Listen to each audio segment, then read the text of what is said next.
पाठशाला, नई जिंदगी की नई पाठशाला। जोहार बच्चों, जोहार पाठशाला में आपका स्वागत है। मुझे बेहद खुशी है कि मैं इस मंच के माध्यम से आप बच्चों से मुखातिब हो रहा हूँ। सबसे पहले मैं अपने बारे में बता दूं, मैं झारखंड पुलिस में सब इंस्पेक्टर के पद पर हूँ और मैं पाकुड़ जिले का रहने वाला हूँ।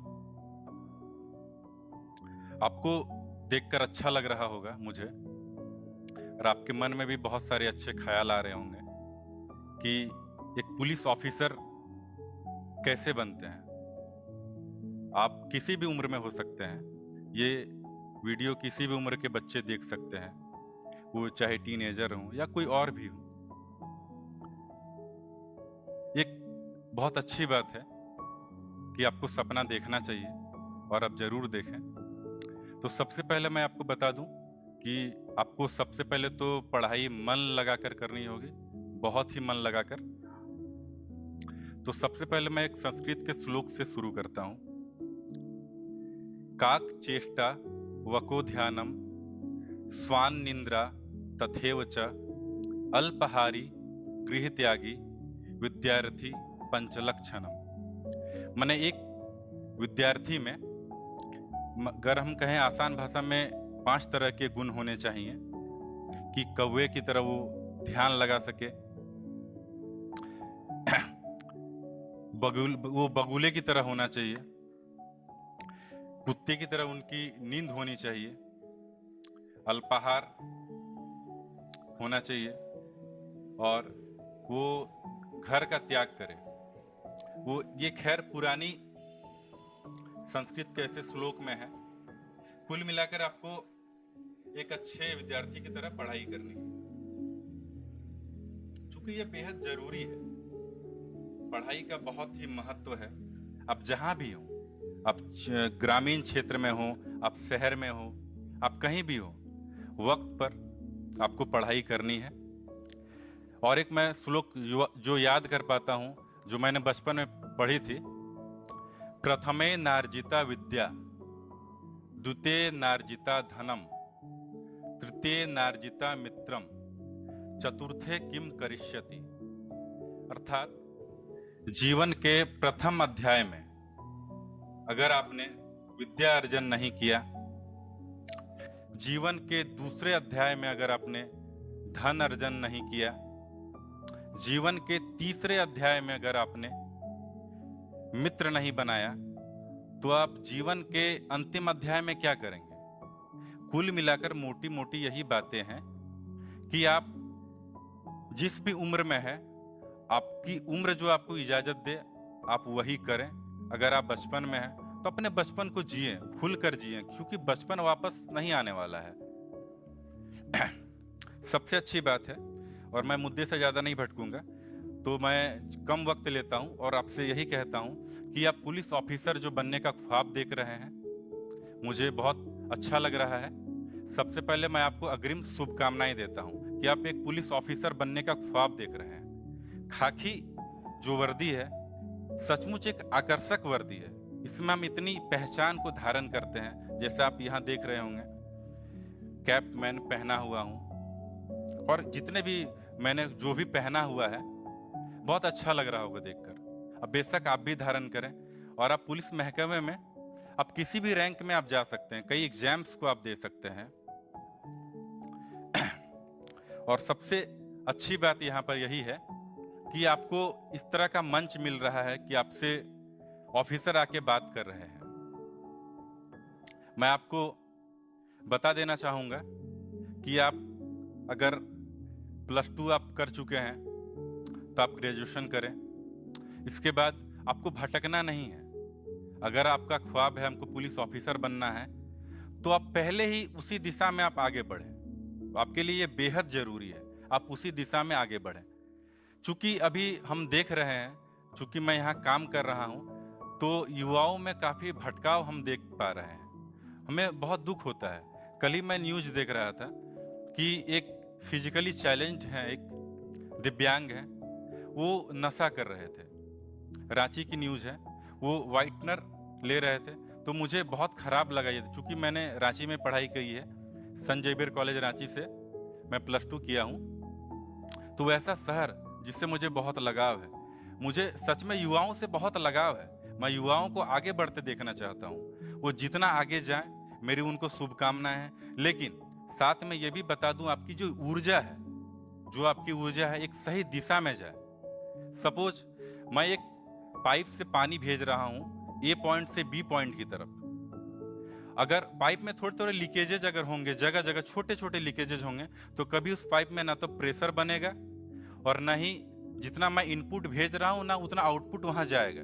कहने का मतलब कि युवा जिस उम्र में है, खासकर टीनेजर 13 to 19, जिस भी वो उम्र में है, वो उसमें कई हार्मोनल चेंजेज उनमें होते हैं, तो कई भटकाव की स्थिति हो सकती है और ये बहुत नाजुक दौर है।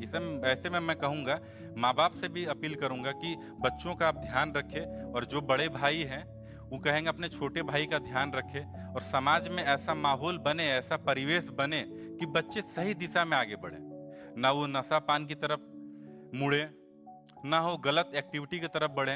अभी एक ऐसा दौर आ गया है साथियों, बच्चों, कि अभी युवा भटक रहे हैं। अभी वो अपना कम समय में वो ज्यादा पैसा गलत तरीके से कमाने की सोच रहे हैं। अभी के युवा पढ़ना नहीं चाहते हैं, बहुत दुख होता है। और बहुत दूर दराज के क्षेत्रों में यहाँ हमारे कई ऐसे युवा हैं जिनसे हम मुखातिब होते रहते हैं। चूंकि हम अपने काम के सिलसिले में जब भी जाते हैं, सुदूर ग्रामीण क्षेत्रों में जाते हैं, चूंकि मेरी पोस्टिंग वहीं पर है, तो मैं उनसे बात करता हूँ, उनके माँ बाप से मैं बात करता हूँ, उन बच्चों से मैं बात करता हूँ, तो मुझे बहुत निराशा होती है ना, कि वो पूरे झारखंड को नहीं जानते हैं और न ही वो पूरे भारत को जानते हैं। अगर वो झारखंड को ही नहीं जानते, भारत को जानने का सवाल ही पैदा नहीं होता है। और आसपास जहाँ मैं रहता हूँ, उसके बगल के कुछ क्षेत्र हैं, वहाँ के जो बड़े बड़े जो नाम हैं, चाहे वो पॉलिटिकल नेम हो, चाहे फिर प्रशासनिक नाम हो, तो उनको भी वो नहीं जानते हैं। झारखंड राज्य के बारे में भी उनको कुछ नहीं पता, वहाँ के मुख्यमंत्री के बारे में भी नहीं पता। ऐसे क्षेत्र में हम काम कर रहे हैं, लेकिन उनसे हम कहते हैं कि आपको जिंदगी में जो भी दिक्कतें हों, आप आए हमारे थाना में और पर्सनली मुझसे मिलें। आपको पढ़ाई में कहीं दिक्कत हो रही है, आप मुझसे मिलें। आपको इसके अलावा भी फाइनेंशियल प्रॉब्लम है, तो आप हमसे मिलें। तो कैसे आप आगे बढ़ सकते हैं, व्यक्तिगत स्तर पर भी मैं प्रयास करता हूं, और जितना हो सकता है अपने साथियों के माध्यम से भी मैं आपको आगे लेके जाने का प्रयास करता रहता हूं। बस आपसे मैं यही अपील करूंगा कि अपना जो समय है, कीमती वक्त जो है, उसको आप कभी जाया मत करें, क्योंकि वक्त आपको जो इजाजत देता है आप वही करें। अभी मैंने एक श्लोक पढ़ा भी ना, उसको मैं दोबारा रिपीट भी कर देता हूं कि प्रथमे नार्जिता विद्या, द्वितीय नार्जिता धनम, तृतीय नार्जिता मित्रम, चतुर्थे किम करिष्यति। ये मैंने अपने स्कूल के समय में पढ़ा है, वो मुझे याद है, मुझे इसका ख्याल आया तो मैं दोबारा इसको जिक्र कर रहा हूँ। बहुत ही महत्वपूर्ण ये बात है कि वक्त के साथ ही आप आगे बढ़ें, अच्छा रहेगा, और आप बुलंदियों को छुएं। और पुलिस महकमे की जहां तक बात है, कई सारे इसमें चैलेंजेज हैं और बहुत अच्छा भी लगता है साथ में काम करने में, क्योंकि हम लोग 24 घंटे अवेलेबल रहते हैं जनता के साथ, जनता के बीच। तो हमें बहुत अच्छा लगता है कि पर्सनल इंटरेक्शंस होते हैं, उनके दुख, उनके तकलीफ को हम सुनते हैं, तो बहुत अच्छा मौका मिलता है कि ऐसे आपको इंटरेक्शंस करने का। इसलिए मैं जितने भी हमारे बच्चे हैं सुदूर ग्रामीण क्षेत्र में जहाँ भी वो रहते हैं, वो हम चाहेंगे वो थोड़ा खुलें, वो आइसोलेट लाइफ नहीं जिए। और जो हमारे शहर के बच्चे हैं, उनको तो सब कुछ अवेलेबल है, तो उनसे मैं कहूँगा कि वो गलत रास्ते में ना जाए।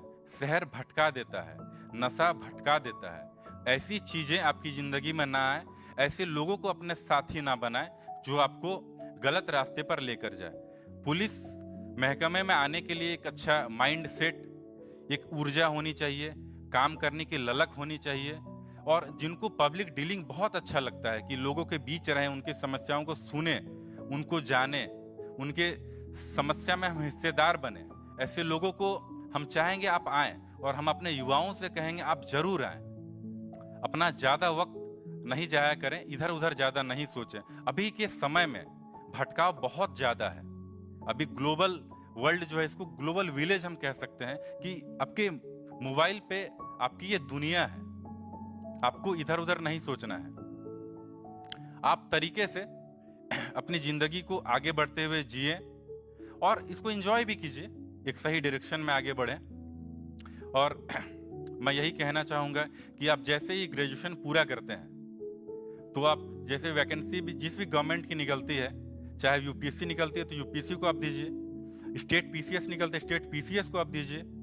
आप जो झारखंड गवर्नमेंट के जो सब इंस्पेक्टर की एग्जाम है, चाहे आप किसी भी मतलब स्टेट में एग्जाम होते हैं, आप उसको दे सकते हैं। उसके लिए आपका एक अच्छा मन होना चाहिए, अच्छी शारीरिक क्षमता होनी चाहिए, क्योंकि इसमें फिजिकल टेस्ट होते हैं, इसका भी आपको ध्यान रखना है। इसलिए मैंने पहले ही कहा कि नशा से आपको दूर रहना है। अगर आप नशा करेंगे तो आपको कठिनाई होगी ना, आप अपना जो फिजिकल है, जो भी स्ट्रेंथ है, उसको आप लूज कर जाएंगे। तो आप कहीं ना कहीं हो सकता है पढ़ने में आप अच्छे हों तो, लेकिन आपको वो नुकसान कर जाएगा कि आप फिजिकल में नहीं क्लियर कर पाएंगे, क्योंकि एक हर्डल है, एग्जाम में हर्डल है, आप क्लियर नहीं कर पाएंगे।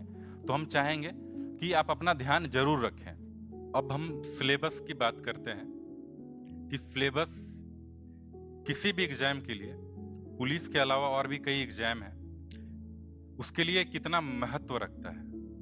मैं सबसे पहले हमारे तमाम बच्चों को यही कहूंगा कि सिलेबस देखने की आदत डालें। जो भी सिलेबस अवेलेबल है उस समय उसको आप देखें, उसको आप कितना समझ पा रहे हैं। अगर आप नहीं समझ पा रहे हैं तो जिन्होंने वो एग्जाम दिया, आपके जो सगे संबंधी हैं, उनसे बात करें, अपने शिक्षक से बात करें, और ऐसे भी जितने भी ऑफिसर्स, हमारे यंग ऑफिसर्स आपके बीच हैं, उनसे जाकर मिलें। उनको बहुत खुशी होगी कि हमारे बच्चे, हमारे बीच के बच्चे हमसे सिलेबस डिस्कस करने के लिए आ रहे हैं। क्योंकि सिलेबस डिस्कस जब तक आप नहीं करेंगे तो आपको समझ में नहीं आएगा कि एग्जाम पूछना क्या चाहता है, हमको करना क्या है। ये कभी भी आपको क्लियर नहीं हो पाएगा। इसलिए मैं सिलेबस बार बार कहूंगा कि सिलेबस को आपको याद कर लेना है। आपके जहन में सिलेबस रहना चाहिए कि कोई भी आपको नींद में भी पूछे कि उस एग्जाम का सिलेबस क्या है, तो आपको वो पता रहना चाहिए कि वो सिलेबस क्या है। जैसे मैं कहूंगा कि जनरली जो सिलेबस है, जनरल स्टडीज है, चाहे साइंस है, मैथमेटिक्स है, रीजनिंग है, चाहे मैथमेटिक्स रीजनिंग तो बनाने की आदत डालनी ही चाहिए, क्योंकि वो प्रैक्टिस की चीजें हैं कि जितना आप प्रैक्टिस करेंगे उतना वो फाइन होगा, आपके नंबर उतने अच्छे आएंगे। और जो भी जनरल स्टडीज के पेपर हैं उसको आप याद कीजिए, समझिए। और खासकर मैं कहूँगा मैपिंग, अगर आप झारखंड के लेवल के एग्जाम आप देंगे तो उसमें जो झारखंड का मैप है उसकी अच्छी समझ आपको होनी चाहिए कि नॉर्थ में कौन से डिस्ट्रिक्ट हैं, साउथ में कौन से डिस्ट्रिक्ट हैं, चाहे ईस्ट में, वेस्ट में, कोई भी किसी भी डायरेक्शन में कौन कौन से डिस्ट्रिक्ट हैं, उसके लोकेशंस क्या हैं, और इसके अलावा झारखंड को कौन कौन से राज्य छूते हैं। कहने का मतलब एक मैप को अगर आप अच्छे से समझ लेंगे तो बहुत सारे आपके जो भी क्वेश्चंस हैं, जो भी क्वेरी हैं आपके, वो आपके ऐसे ही खत्म हो जाएंगे। इसलिए आप मैप पे बहुत ज्यादा ध्यान देंगे। और सिलेबस तो मैं बार बार कहूंगा कि सिलेबस तो आपको याद ही रहना चाहिए।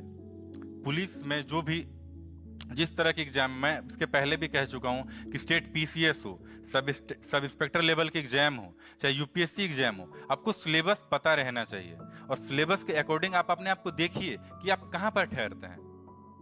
हो सकता है किसी का न्यूमेरिकल पार्ट बहुत अच्छा होगा, किसी की मैथमेटिक्स, किसी की रीजनिंग बहुत अच्छी होगी, किसी का मैप बहुत अच्छा होगा, किसी का जनरल स्टडीज पेपर बहुत अच्छे होंगे। लेकिन आपको किसी में आपकी एक्सपर्टीज नहीं चाहिए कि इसमें पीएचडी आपको नहीं करना है, ना आपको मैथमेटिक्स में कोई पीएचडी करना है, और ना ही आपको मैप में कोई पीएचडी करना है, ना ही आपको जनरल स्टडीज के पेपर में पीएचडी करना है। आपको ओवरऑल एक समझ होनी चाहिए कि हाँ मैं मैप को समझ पा रहा हूँ, हाँ मैं मैथमेटिक्स बना ले पा रहा हूँ, मेरी रीजनिंग ठीक है। और जो भी जनरल स्टडीज के पेपर हैं, चाहे वो हिस्ट्री हो, ज्योग्राफी हो, पॉलिटी हो, फिर मान लें साइंस के पोर्शन हो गए, इस तरह के, चाहे इन्वायरमेंट हो गए, जो भी चीजें हैं, अगर आप झारखंड के एग्जाम दे रहे हैं तो झारखंड के बारे में आपको सबसे ज्यादा नॉलेज होना चाहिए। अगर आपका इंटरव्यू है तो इंटरव्यू में लोग पूछेंगे, आप जहां से बिलोंग करते हैं उसके बारे में सबसे ज्यादा आपसे सवाल किया जाएगा, तो आपको पता रहना चाहिए। कुल मिलाकर मैं यही कहूंगा बच्चों कि सिलेबस आपको याद ही रहना चाहिए। और सिलेबस अगर समझ में नहीं आता है तो अपने शिक्षक से मिलें, आसपास जो भी नौजवान हैं जो आपको समझा पाएंगे वो सिलेबस, उनसे बात करें। या जो भी हमारे ऑफिसर्स हैं, पुलिस ऑफिसर्स, अभी आप देख रहे होंगे पूरे झारखंड में यंग पुलिस ऑफिसर्स हैं, बहुत अच्छे अच्छे डिग्री वाले हैं, बहुत अच्छे पढ़ाई वाले हैं, बहुत अच्छा नेचर है उनका। आप उनसे मिलेंगे कि सर हमको थोड़ा सिलेबस समझा दीजिए, जानना है, हमको पढ़ने का मन करता है। उनको यकीन मानिए बहुत खुशी होगी। आपको अलग से बिठाएंगे, आपको पानी पिलाएंगे, आपको शरबत पिलाएंगे, आपको चाय पिला के भेजेंगे ना कि एक बच्चा हमारे थाना का हमसे एक सिलेबस पूछने आ रहा है, एग्जाम के बारे में जानना चाहता है, आगे बढ़ना चाहता है ना, उनका सीना फूल जाएगा, उनको बहुत अच्छा लगेगा। इसलिए आप एक अच्छा व्यवहार आप रखें ही रखें। और आपको इसके पहले मैं कहा हूं कि आपको जो मिसगाइड करने वाले जो भी एलिमेंट्स हैं, चाहे सोसाइटी में है, उसके अलावा जहां आप रहते हैं वहां पर हो, उनसे आपको दूर रहना। इतनी समझ तो आपको होनी चाहिए कि आप जैसे जैसे जिंदगी में आगे बढ़ रहे हैं तो आपको ऐसे डिस्टर्बिंग एलिमेंट से बहुत दूर रहना है और फासला बना के रखना है। क्योंकि जो वक्त है आपका, जो वक्त के साथ आप आगे बढ़ रहे हैं, चीजों को सीखते हुए आगे बढ़ रहे हैं। अभी मैं एक दो श्लोक मैं अभी इसके पहले जिसका मैंने जिक्र किया वो मैंने स्कूल के समय में पढ़ा हुआ है, वो मुझे अभी तक याद है। क्यों याद है? क्योंकि मैंने उसको समझा कि वो श्लोक कहना क्या चाहता है। आज भी वो मुझे एक राह दिखाता है, रास्ता दिखाता है। जहां भी मैं फंस जाता हूँ जिंदगी में, लगता है कि अब डिलीमा है मेरी जिंदगी में, द्वंद आ गया, आपको करना क्या है, इधर करूं उधर करूं, किधर जाऊं, नहीं समझ में आता है। तो यही सब मेरे जो नॉलेज हैं, जो मैंने पहले पढ़ाई करी है, अपने बड़े बुजुर्गों से जो कुछ सीखा है, अपने नौजवान साथियों से जो कुछ सीखा है, वही मुझे काम आता है, वही मुझे निकाल कर लाता है।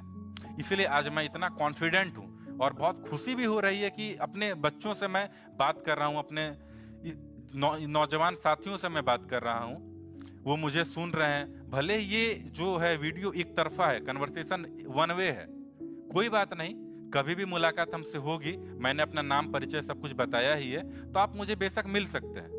मैं आपके लिए हमेशा अवेलेबल रहूंगा और हर तरह की मुसीबत में आपका मैं साथ दूंगा, आपको वहां से निकालूंगा और आपको एक सही रास्ता दिखाऊंगा। क्योंकि मैं नौजवान हूं, नौजवान का दर्द समझता हूं, तकलीफ समझता हूं, क्योंकि मैं उस दौर से गुजर चुका हूं। इसलिए आपकी कहाँ कहाँ तकलीफें हैं, कहाँ आपको दिक्कतें आ रही है, क्या क्या परेशानियां हैं, मैं चीजों को बेहतर समझूंगा।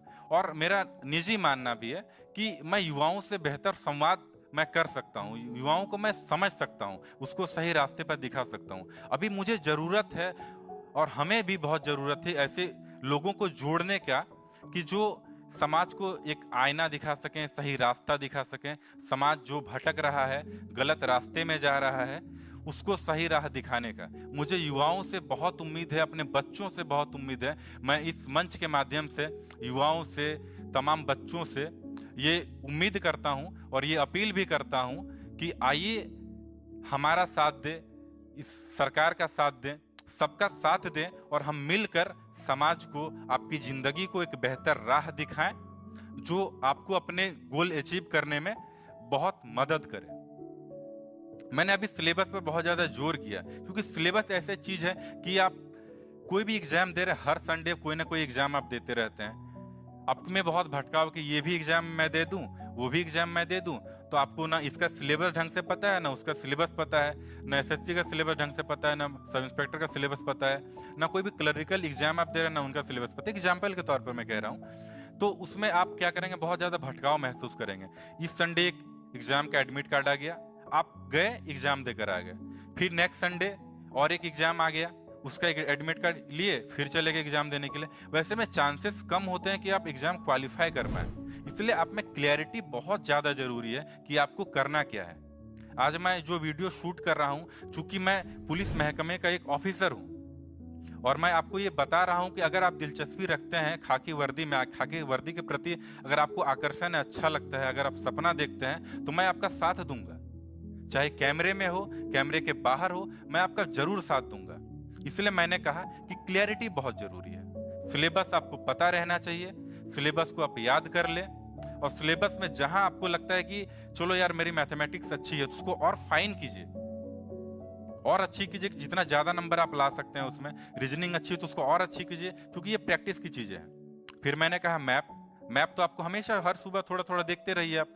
चाहे आप झारखंड का मैप देखिए, आप भारत का मैप देखिए, आप चाहे पूरे विश्व का मैप देखिए, हर तरह का मैप आप देखिए, उसके लोकेशन को समझिए, आपको बहुत आसानी होगी। क्योंकि अभी का जो समय है कि स्मार्ट ब्रेन, जिसके पास स्मार्ट ब्रेन है वही आगे जाएगा।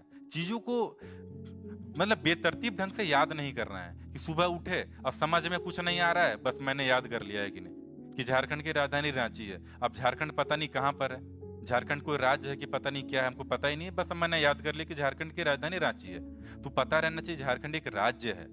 15 नवंबर 2000 ईस्वी को ये अलग हुआ है, ये बिहार में था पहले।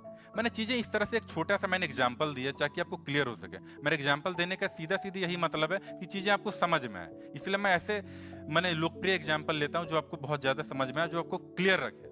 इसलिए सिलेबस, मैप बहुत ज्यादा जरूरी है, एग्जाम पैटर्न को समझना जरूरी है। और ऐसा नहीं कि हर संडे आप एग्जाम दे रहे हैं तो उसमें चांसेस आपके बहुत कम होंगे बच्चों की आप कुछ एग्जाम क्लियर कर पाए। इसलिए आप हमेशा एक गोल सेट करें कि मुझे इस लाइन में आना है, मुझे पुलिस महकमे में ही आना है, इसमें जो भी ऑफिसर्स लेवल के एग्जाम होंगे मुझे इसको क्लियर करना है। चाहे वो सब इंस्पेक्टर लेवल के एग्जाम है उसको क्लियर करना है, क्योंकि अगर होगा पीसीएस एग्जाम है, डीएसपी बनना है, क्लियर करना है। आप union public service commission exam आप देंगे, आपको आईपीएस बनना है, उसके लिए भी आपको पता, हाँ मुझे इसी लाइन में जाना है, इसका यही सिलेबस है, ये पूछता है। पिछले 10 साल के क्वेश्चन पेपर इसके इस तरह के रहे हैं, इसका ये ट्रेंड रहा है। ये आपको बहुत जरूरी है ये चीजें, क्योंकि आप कोई भी एग्जाम आपको जो पूछता है, जो भी सवाल आपको पूछता है तो उसका एक पैटर्न होता है कि इस तरह के सवाल पूछ रहे हैं, कि मैप से इतना क्वेश्चन पूछ रहा है, अच्छा मैथमेटिक्स में इस तरह के क्वेश्चंस पूछ रहे हैं, कि रीजनिंग में इस तरह के क्वेश्चंस पूछ रहे हैं, चाहे आप हिस्ट्री में पूछ रहे हैं, अच्छा एंशिएंट आपको ज्यादा पूछ रहा है, मेडिएवल ज्यादा पूछ रहा है, आपको मॉडर्न पूछ रहा है, तो पिछला 3 साल में क्या पैटर्न रहा है। पॉलिटी में मैंने कॉन्स्टिट्यूशन पार्ट मुझे पूछ रहा है ज्यादा, उसका बेसिक स्ट्रक्चर आपको पूछ रहा है, किस आर्टिकल पर ज्यादा फोकस कर रहा है, वो आपको पता चलेगा। क्वेश्चन पेपर देखना, क्वेश्चन पेपर आप जरूर देखिएगा। आप जितना ज्यादा क्वेश्चन पेपर पिछले 10 साल के देखेंगे, उसको सॉल्व करेंगे, तो आपको एग्जाम का पैटर्न पता चलेगा कि वो आपसे सवाल क्या करना चाहता है। और सिलेबस की जितनी अच्छी समझ होगी उतना जल्दी आप क्लियर करेंगे वो एग्जाम। और खासकर ये पुलिस महकमे का जो एग्जाम है, इसका भी जो सिलेबस है, जो इस समय का जो सिलेबस है, जीएस के जो पेपर हैं, इस लिटरेचर का जो पेपर है, उसको आपको देखना है, समझना है। अब पिछले साल के कुछ क्वेश्चंस आपको देखना है, उसको सॉल्व करना है। आप जितना कंफर्ट महसूस करते हैं इस लेवल पे तो बहुत अच्छी बात है। अगर जहाँ कंफर्ट लेवल आपको महसूस नहीं होता है, आप तुरंत उसको पढ़ें, फिर उसको प्रैक्टिस करें। जहां दिक्कत होता है अपने टीचर से पूछे, अपने जो नौजवान दोस्त हैं उनके साथ डिस्कशन करें। और ये बहुत ज्यादा जरूरी है कि एक चीज आपको मैंने कहा कि पिछले साल के एग्जाम पेपर जो भी हैं उनको आपको देखना है। और दूसरी जो सबसे अच्छी चीज है, ग्रुप डिस्कशन। ग्रुप डिस्कशन बहुत ज्यादा जरूरी है। अपने जो भी नौजवान साथी जो आपको, चलो मैं कहता हूं आपको उनको पुलिस में आना है, उनको पुलिस में आना है, तो हो सकता है कि आपके आसपास जो भी है 4 या 5 साथी को पुलिस में आना है, उनको बहुत अच्छा लगता है कि मुझे भी खाकी वर्दी पहनना है, मुझे भी बहुत अच्छा लगता है इस तरह की जिंदगी मैं जीऊं, पब्लिक डीलिंग करूं। तो वैसे साथी का आप एक ग्रुप बना लीजिए बच्चों। उनको एक ग्रुप में जो भी चीजें हैं कि आज एक मैंने कोई भी पहला बंदा, अगर राकेश नाम का आपका दोस्त है, वो ये पोर्शन पढ़ेगा, वो रीजनिंग पढ़ेगा। फिर आपका कोई महेश नाम का दोस्त है, वो आपका कुछ पॉलिटी सेक्शन पढ़ेगा। कोई दिनेश है तो वो मैप पढ़ेगा। और कोई सुरेश नाम का दोस्त है तो वो पिछले साल के क्वेश्चन पेपर को कुछ थोड़ा वो उस पर रिसर्च कर आएगा। और आप खुद हैं तो आप भी कुछ ओवरऑल जो आपको समझ में आता है आप कुछ करेंगे।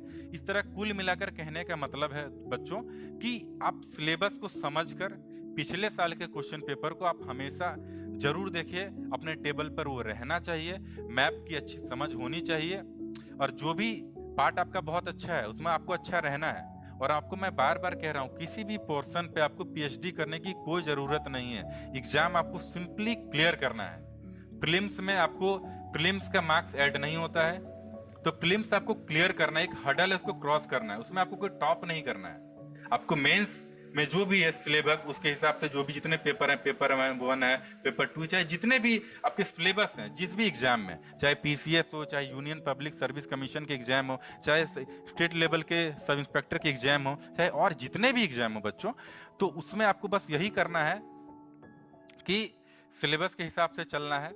और उसमें पिछले साल के क्वेश्चन पेपर को आप बार बार देखें। बार बार मैं फोकस कर रहा हूं क्योंकि ये बहुत ज्यादा जरूरी है, तभी आप अपने गोल को अचीव कर पाएंगे। और ऐसा नहीं करना है कि आपको हर संडे आप एग्जाम दे रहे हैं, ये सब गलतियां आप मत करें। और जैसे आप ग्रेजुएशन में हैं तो आपको फर्स्ट ईयर में ही आपको पता लग जाना चाहिए, हाँ मुझे इस लाइन में जाना है। अपने गोल को चूज करते हुए ज्यादा वक्त नहीं लगाना, नहीं तो आप बाद में ग्रेजुएशन के बाद मार खाएंगे। आप पर एक सोशल प्रेशर रहेगा, आप पर एक फैमिली प्रेशर रहेगा, आपका फ्रेंड सर्कल का एक प्रेशर रहेगा कि और कहेंगे और तुम्हारा रिजल्ट हुआ कि नहीं हुआ। इस तरह की बातें आपको सुनने में मिलेंगी। मैं भी इसी समाज का हिस्सा हूँ, मैं भी इस तरह की बातें सुना हूं, इसलिए मैं आपसे ये साझा कर पा रहा हूं, तभी आपको ये तकलीफ होगी। इसलिए सबसे पहले मैं आपको कह रहा हूं, अपने जो जो गोल है, आपको पुलिस महकमे में आना है तो आपके दिमाग में पहले आ जाना चाहिए। आप ग्रेजुएशन लेवल पे ये एग्जाम दे सकते हैं। मैंने ग्रेजुएशन कंप्लीट होने के बाद तो आप जैसे ही फर्स्ट ईयर में हैं, ग्रेजुएशन फर्स्ट ईयर में है, तो आपके दिमाग में ये आ जाना चाहिए, हाँ मुझे ये एग्जाम देना है, इस तरह के एग्जाम में मुझे आगे बढ़ना है, चाहे सब इंस्पेक्टर हो, चाहे डीवाईएसपी हो, चाहे आईपीएस बनना हो। तो आपको क्लियरिटी पहले रहनी चाहिए। दूसरी बात की सिलेबस की समझ आपको होनी चाहिए कि हाँ मैं सिलेबस समझ पा रहा हूँ। तीसरी बात कि आपको जो सिलेबस समझ पा रहे हैं उसमें आपका कौन सा स्ट्रॉन्ग पार्ट है, कौन सा वीक पार्ट है, आपको कहाँ काम करना है, कहाँ नहीं करना है, आपको वो पता रहना चाहिए। फिर होता है एक आंसर राइटिंग की प्रैक्टिस, है कि नहीं? आंसर राइटिंग चाहे आप सेट बना रहे हैं, चाहे मल्टीपल क्वेरी क्वेश्चंस हैं, चाहे उस तरह के आपके एग्जाम है, तो वहां पर आपको एक आदत डालनी है कि हाँ मतलब कम से कम एक दिन बाद एक दिन मैं एक एक सेट बना रहा हूँ कि हाँ अच्छा 100 में से मेरे कितने नंबर आ रहे हैं। अगर मैं पॉलिटी का टेस्ट दे रहा हूँ, अगर मैं मैथमेटिक्स का अलग से टेस्ट दे रहा हूँ, तो कितने नंबर उसमें यहाँ आ रहे हैं मेरे, है कि नहीं? ओवरऑल मैं एक सेट बना रहा हूँ तो मेरे कितने नंबर आ रहे हैं, कहाँ मैं चूक रहा हूँ। और सबसे जरूरी एक बात है बच्चों कि एग्जाम जो आज का समय है कि ये कम्पिटिटिव एग्जाम है, इसमें आपको विद इन टाइम परफॉर्म करना है। आप यहाँ पर ऐसा नहीं कि एक सवाल बनाने में आपने 10 मिनट का वक्त ले लिया, तो ये कोई वाहवाही वाली बात नहीं है। अगर ऐसे सवाल जो आपको बहुत परेशान करना है, आपने उसमें 10 मिनट का अगर वक्त ले लिया, तो आप समझ लीजिए आपके पास कितना वक्त कम हो गया और आपने एक ही सवाल बनाया। तो कभी भी एग्जाम में जाने के बाद आप उसको कोई भी सवाल को ईगो के रूप में मत लीजिए कि अच्छा ये सवाल मेरे से नहीं बनेगा, मैं इसको हल करके दिखाता हूं। तो अगर आप अपने आप से जीतेंगे तो अपने आप से हारेंगे। स्पष्ट है दोस्तों कि आप जिस भी क्वेश्चन में अपना सारा सर खपा दिए, सारी ऊर्जा आपने लगा दी, बस आपने एक 3 नंबर का क्वेश्चन, चाहे 5 नंबर, चाहे 10 नंबर का क्वेश्चन आपने सॉल्व किया, एक एग्जाम्पल के तौर पर मैं कह रहा हूं, तो वहां आपका नुकसान हो गया। बाकी के सवाल के लिए आपके पास समय नहीं है। हो सकता है कि आप उसको एक बार पढ़ के वो सवाल आप उसको बना सकते थे, लेकिन उसके लिए वक्त नहीं है आपको, वहां आप नुकसान कर जाएंगे। इसीलिए एग्जाम में जाने के बाद कभी भी किसी भी सवाल को ईगो के रूप में आप नहीं लीजिएगा। इस बात का बहुत ज्यादा ध्यान रखेंगे।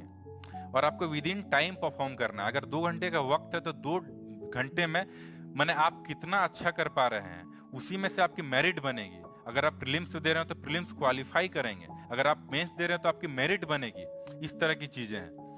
अगर उसमें फिजिकल है, अगर मैं जैसे मैं इसके पहले बात कर रहा था कि फिजिकल जो भी पार्ट है आपका, क्योंकि फिजिकल भी आपको क्लियर करना होगा सब इंस्पेक्टर एग्जाम में, जिसमें मैं खड़ा हूं जो वर्दी पहनकर, इसमें आपको फिजिकल भी क्लियर करना होता है। तो उसके लिए आपका शारीरिक गठन, फुर्तीलापन बहुत ज्यादा जरूरी है। इसलिए मैंने पहले ही आपको कहा कि आपको नशा से दूर रहना है। एक अच्छी आपकी लाइफ हो कि सुबह जल्दी जागे, ठीक है, रात में आप जल्दी से सो जाएं, तो एक ऊर्जावान जिंदगी हो, जिसके यूथ के पास सबसे ज्यादा ऊर्जा होती है। इसलिए कोई भी राष्ट्र अपने भी युवा को वो एक एसेट मानता है, एक संपत्ति मानता है। अगर वही युवा नशा पान करके अपनी जिंदगी खराब कर ले, तो ऐसे समाज में वो आकर करेगा क्या? आप जैसे पंजाब के एग्जाम्पल में अगर दूं तो सब वाकिफ है पंजाब के बारे में कि पंजाब के जो भी लोग हैं, जो भी युवा हैं, वो धीरे धीरे भटक रहे हैं। ये पूरे देश के लिए एक चिंता का विषय है। क्यों? उनकी शारीरिक गठन बहुत अच्छी है, मानसिक स्थिति बहुत अच्छी है, वो बहुत मेहनती है, लेकिन वो नशा के कारण वो धीरे धीरे भटक रहे हैं, मुख्य धारा से बिछड़ रहे हैं। ऐसा नहीं कि वो गांव घर में रहते हैं, उनके पास सारी सुविधाएं नहीं, सब कुछ है। इसलिए मैं कह रहा हूं बच्चों की वो जो नशा है इससे दूर रहना है, और ऐसे भी डिस्टर्बिंग एलिमेंट जो भी है आपके आसपास, उनसे आपको दूर रखना, अपने आप को दूर रखना है, अपने आप को दूर रखने की कोशिश करनी है, उसके आसपास कभी नहीं रहना है। और जो भी आपकी जिंदगी में नकारात्मक ऊर्जा पैदा करे, कोई भी कैरेक्टर आपकी जिंदगी में जो भी नकारात्मक ऊर्जा पैदा करे, कभी भी उसके आसपास अपने आप को नहीं रखना है। उससे या तो उनको कुछ दूर कर दीजिए या फिर उनसे आप दूर चले जाइए, क्योंकि सकारात्मक ऊर्जा ही आपको अपने जिंदगी में आगे लेकर जाएगी, वही आपको बढ़ाएगी, आपका जो स्ट्रेंथ उसको बढ़ाएगी। हमेशा हम लोग हर वर्ष हम लोग और ज्यादा ऊर्जावान होते हैं। हम लोग कुछ नया पढ़ाई करते हैं तो ज्यादा नॉलेजेबल फील करते हैं। तो वो जो पल है, ऐसे लोगों की वजह से कभी हमारी जिंदगी में वो बर्बादी का पल नहीं आए कि हम भटकाव महसूस करें या फिर हम इधर उधर कोई भटकाव किसी भी तरह का ऐसा महसूस हम नहीं करें। बच्चों, आप जहां भी रह रहे हैं, जिस परिवेश में रह रहे हैं, वहां पर बहुत अच्छे अच्छे लोग हैं, बड़े हैं, बुजुर्ग हैं, उनका आप सम्मान करें। चूंकि मैं इसलिए कह रहा हूं कि बड़े बुजुर्ग के आप जितने करीब रहेंगे, वो आपसे अपना अनुभव वो आपसे शेयर करेंगे, आपसे वो साझा करेंगे। चूंकि मैं शौकिया तौर पर लिखता भी हूँ, तो एक शेर मैंने जो कहा था बहुत पहले, एक गजल का शेर है, मैं कहना चाहूंगा कि बुजुर्गों का जो तजुर्बा है नए जमाने के काम आएगा। बुजुर्गों का जो तजुर्बा है नए जमाने के काम आएगा। उनकी ये अहमियत तुम जमाने को बता दिया करो। इसलिए बुजुर्ग की बहुत अहमियत है। जो आपसे बड़े हैं उनका सम्मान करें, उनसे आप बहुत कुछ सीख सकते हैं, क्योंकि प्रैक्टिकल नॉलेज जो है ना, वो आपको वही बताएंगे, वो आपको कोई और नहीं बता सकता। आज के नौजवान आपको प्रैक्टिकल नॉलेज आपको नहीं बताएंगे। वो बड़े बुजुर्ग, उनका सानिध्य आपको मिलेगा, उनका प्यार मिलेगा, उनकी मोहब्बतें आपको मिलेंगी, बहुत कुछ आपको सिखाएगा। और अब दुनिया में जिससे जो अच्छी चीजें सीख सकते हैं आप जरूर सीखें। आप किसी से भी सीख सकते हैं कि नहीं। वो आप अगर कहीं से स्कूल आप जा रहे हैं, वहां कोई ऑटो वाले भैया हैं, उनसे भी कुछ बात करेंगे तो कुछ अच्छी चीजें आपको जरूर बताएंगे। आपके स्कूल के बगल में कोई अगर रेडी लगा रहा है, उनसे भी बात करेंगे तो वो भी आपको कुछ ना कुछ अच्छा जरूर बताएंगे, कुछ ना कुछ जरूर आपको सिखाएंगे। इसलिए जहां से जो भी अच्छी चीजें आपको जिंदगी में मिलती है उसका समावेश अपने व्यक्तित्व में करें। व्यक्तित्व एक दिन में नहीं बनता है बच्चों, वो धीरे धीरे बनता है, स्लोली बनता है। कछुए की चाल की तरह वो बनता है। एक दिन में व्यक्तित्व किसी का नहीं बनता है कि मैं 1 घंटे का कोई क्रैश कोर्स करके आ गया और मेरा जो व्यक्तित्व वो निखर गया। ऐसा कभी नहीं होता। ये कोई मेकअप नहीं है कि आप गए वहां पर एक फाउंडेशन, एक लेयर आपके चेहरे पर लगा दी गई और आप बहुत अच्छे दिखने लगे, तथाकथित सो कॉल्ड। मतलब ऐसा नहीं होता। व्यक्तित्व धीरे धीरे निखरता है। और किसी भी रैंक में आप जाएंगे, किसी भी महकमे में किसी भी ऑफिसर के रूप में आप सेवा देंगे, तो उसमें आपकी एक अच्छी पर्सनालिटी होनी चाहिए कि कितना अच्छा आप पब्लिक डीलिंग कर सकते हैं, कितना अच्छा लोगों से इंटरेक्ट कर सकते हैं, कितना लोगों को आप समझ सकते हैं। ये बहुत ज्यादा जरूरी है इस तरह के काम में, जो आपको काम आएगा। और एक सबसे अच्छी बात अपने माता पिता से भी कहेंगे आज के बच्चों के लिए, अपने एक शेर के माध्यम से, जो मैंने बहुत पहले कहा है, अभी मैं कह चुका हूं कि मैं लिखता भी हूं शौकिया तौर पे, अभी कम मौका मिला इसलिए का शेर मैं अर्ज कर रहा हूं। एक माँ से कह रहा हूं, माँ तुमने मुझे इतने नाजों से पाला ही क्यों। माँ तुमने मुझे इतने नाजों से पाला ही क्यों कि एक कांटे की चुभन भी आज मुझको बर्दाश्त नहीं। इसलिए आज के माँ बाप से भी मैं कहूंगा कि अपने बच्चे को इतना सुख भी नहीं देना है, इस तरह की जिंदगी, माने कि आर्टिफिशियल लाइफ उनकी नहीं होनी चाहिए। अरे वो नेचुरल लाइफ होनी चाहिए। नेचर से वो लगाव महसूस करें, वो इस तरह से वो अपने व्यक्तित्व को निखारें। वक्त हो चला है बच्चों। अब मैं आप लोगों से विदा लेना चाहूंगा। जोहार, बहुत अच्छा लगा और आपको जिंदगी की अनंत शुभकामनाएं। आप बहुत आगे बढ़ें और जहां भी मुलाकात करने का ऐसा मौका मिले मुझसे जरूर मुलाकात करें। बहुत बहुत धन्यवाद आपका।